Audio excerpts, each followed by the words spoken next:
सकल कर्म मान परितेज एक ब्रह्म को दृढ़े भज। सबु प्रकार काम को अपन त्याग करेंगे।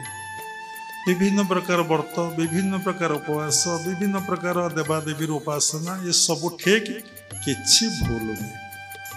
सकल कर्म मान परितेज एक ब्रह्म को दृढ़े भज। गोटे ब्रह्म को उपासना करेंगे। कहीं ना ब्रह्म को ठारू समस्ते सृष्टि प्रलय हेले समस्ते से ब्रह्म सहित लीन हो। आप गछ मूल पानी देवे ना डाल फूल फल पुष्प आपण पानी देवे।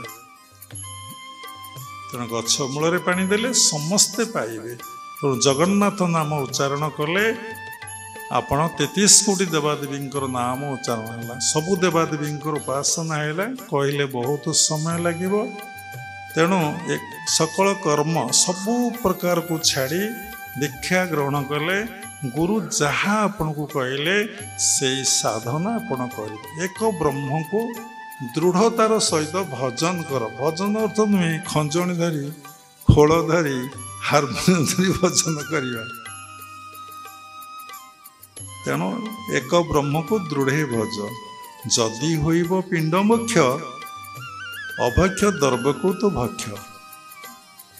जदि होइब पिंड मुख्य, जदि पिंड मुख्य हब मनर मुख्य हब, मन सद्गति लाभ कर असद्गति लाभ करुच्ची अभक्ष, जाको खाई हुए ना ताको भक्षण करिया को पड़िबो। भागवत लिखा अछि।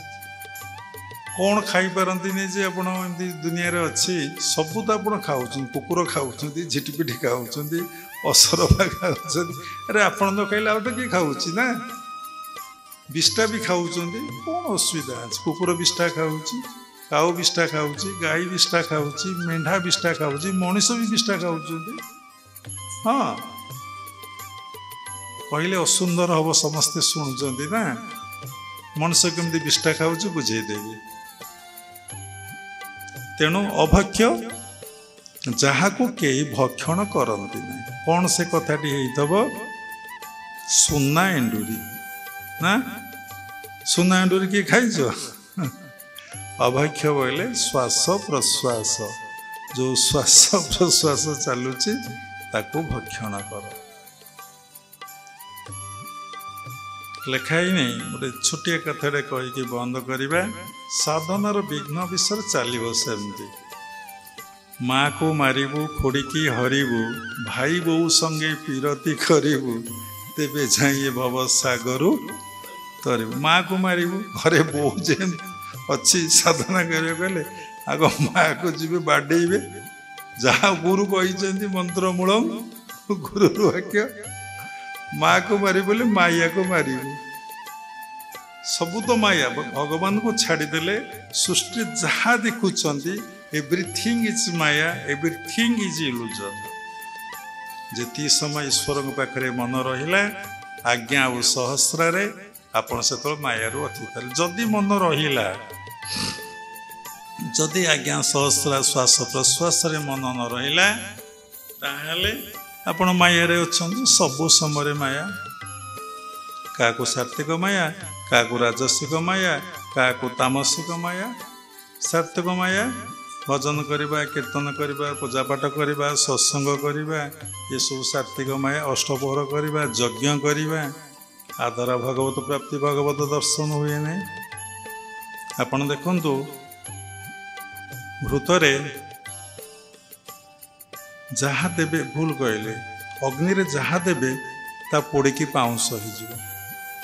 अग्नि सब जिनस पाउंस करदब। जहाँ पकातु, काठ पकातु, घी पकातु, तेल पकातु, कदली पकातु, फल पकातु, चाउल पकातु, डाली पकातु, एवरीथिंग आपण भी पड़तु। मला लोक पोड़ीदेले पाउंस ठीक अच्छे। आपणकर कर्मर फल अग्नि रे पोड़ी होउछि। आपण मरले पुणी जन्म होउछन्ते। पुणी जन्म होला परे पुणी आपण जो संस्कार लेके आछन्ते से संस्कार आपण भोग कर्म प्रारब्ध थला। तू मरलो, तुम्हें पोड़ा हेलो, पुणी तुमर प्रारब्ध कोठु आसिला, तुम संस्कार कोठु आसिला। आपण डीपली भावुना ये संस्कार ये अग्नि रे यज्ञ रे केबे पोड़ी हुए नहीं। ताले यज्ञ करवाटा कोन भूल? ନା କିଛିଟା ଭୌତିକ ଜଗତର ଉପକାର ମିଳିବ, ବାୟୁମଣ୍ଡଳ ଶୁଦ୍ଧ ହେବ, ପବିତ୍ର ହେବ। ଏମିତି ଅନେକ କଥା ଅଛି, ଆପଣମାନେ ପଢ଼ିଲେ ଗୁରୁଙ୍କ ପାଖରେ ବସିଲେ ଶୁଣିବେ। ଏସବୁ ସାତ୍ତ୍ୱିକ ମାୟା।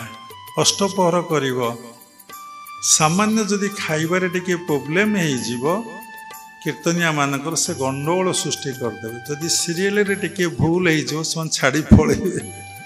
ସେମାନେ ଆଉ କ'ଣ କରିବେ, ଆଉ କୀର୍ତ୍ତନ କରିବେନି, ଆଉ ଖାଇବେନି। ରାଗ ଯେ ଭୀଷଣ ରାଗ ସେମାନଙ୍କର, ସେ ପଳେଇବେ। ଛାଡ଼ନ୍ତୁ, କହିଲେ ବହୁତ ସମୟ। ତେଣୁ ନିର୍ଗୁଣ ଉପାସନା, ଏକ ବ୍ରହ୍ମକୁ ଦୃଢ଼େ ଭଜ। ତେଣୁ ଗୋଟିଏ ବ୍ରହ୍ମ ଆପଣ ଶରୀର ଭିତରେ କେଉଁଠି ଅଛନ୍ତି, କେମିତି ଭଜନ କରିବେ, ସେ ବ୍ରହ୍ମ ସହିତ ଆପଣ କେମିତି ଲୀନ ହେବେ, ବ୍ରହ୍ମଠାରୁ କେମିତି ଅଲଗା ହେଲେ, ସେ ବ୍ରହ୍ମ ସହିତ ଆପଣ କେମିତି ଯୁକ୍ତ ହେବେ, ସେ କଥା ତତ୍ତ୍ୱଗୁରୁ ହିଁ ଆପଣଙ୍କୁ କହିବେ। ମାୟାକୁ ମାରିବୁ, ମାୟାକୁ ମାରିବୁ, ଖୁଡ଼ିକି ହରିବୁ। ଖୁଡ଼ି ଜାଣିନଥିବ କ'ଣ କରିବ, ଖୁଡ଼ିକି ହରିଲେ ଭଗବାନଙ୍କୁ ପାଇବ। ଖୁଡ଼ି ବୋଇଲେ କ୍ଷୁଧା, ଖାଇବାକୁ ଆଉ ଭୁଲିଯିବେ। ମଣିଷ ଖାଉଛି ତାର ଦେହବୋଧ ଥବାରୁ। ଯେ ଦେହବୋଧରୁ ଅତୀତ ହେଇଗଲା ସେ କେବେ ଖାଇବନି। ତାର ତ ଦେହ ନାହିଁ, ସେ ଖାଇବ କାହିଁକି? ତାହେଲେ ବଞ୍ଚିବ କେମିତି? କେମିତି ବଞ୍ଚିବ? ନା ପରମ ରସ ଖାଇଯିବ, ବିନା ଆହାରରେ ଥିବ ହଂସ। ପରମ ରସ ଖାଇ ଯିବ, ବିନା ଆହାରରେ ଥିବ ହଂସ। ପରମ ରସ 3 ବିନ୍ଦା ଅମୃତ, 3 drops ଅମୃତ ଡେଲି ଆମର ସହସ୍ରାରୁ ନିର୍ଗତ ହେଉଛି। ଯଦି ଆମେ ଠିକ୍ ଭାବରେ ଖେଚୁରୀ ମୁଦ୍ରା କଲେ, 3 ବିନ୍ଦୁ ଅମୃତକୁ ଯଦି ଆମେ ପାନ କରିଦେଲେ, ଆଉ ଫୁଡ଼ର ଯେଉଁ 3 ଟାଇମ୍ ଆମେ ଖାଉଛେ ବା ପିଉଛେ, ତାର ଆବଶ୍ୟକତା ଆଦୌ ନାହିଁ। ଝରୁଅଛି ସଦା ଅଭୟ ଅମୃତ, ପାନ କରତୁ ମଜ୍ଜାରେ। ଝରୁଅଛି ସଦା ଅଭୟ ଅମୃତ, ଅଭୟ, ଆଉ ଭୟ ରହିବ ନାହିଁ। ପାନ କରତୁ ମଜ୍ଜାରେ। କେମିତି ହେବ ତତ୍ତ୍ୱଗୁରୁ କହିଦେବେ। ଜମା ଖାଇବାକୁ ଇଚ୍ଛା ହେବ, ପରମ ରସ ଖାଇଯିବ, ବିନା ଆହାରରେ ଥିବ ହଂସ। ହଂସ ବୋଇଲେ ଆପଣଙ୍କ ଶ୍ୱାସ ପ୍ରଶ୍ୱାସ ଚାଲିଗଲେ ତ ମୃତ୍ୟୁ, ଶ୍ୱାସ ପ୍ରଶ୍ୱାସ ଜୀବନ ରହିବ।